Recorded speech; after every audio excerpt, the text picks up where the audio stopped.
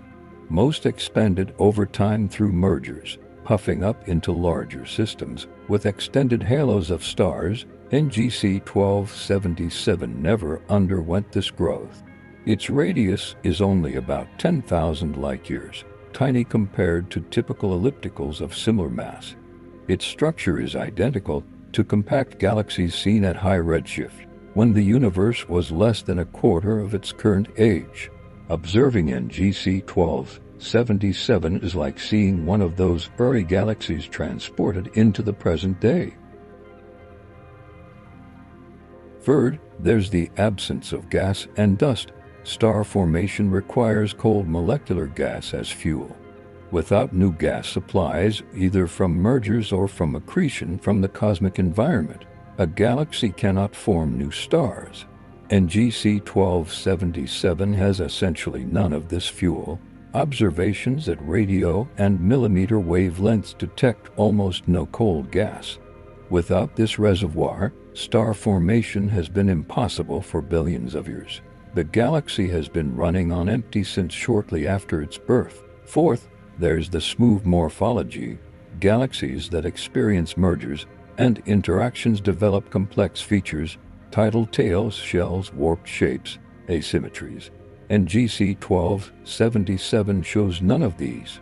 Its appearance is remarkably smooth and featureless, showing no signs of past gravitational encounters. Everything about it screams ancient and unchanged.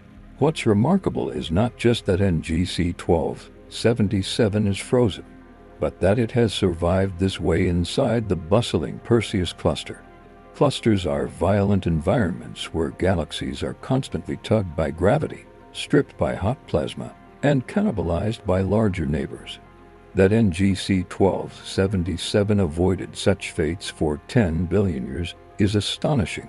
It suggests that its orbital path through the cluster kept it safe from major interactions, allowing it to remain a fossil amid chaos.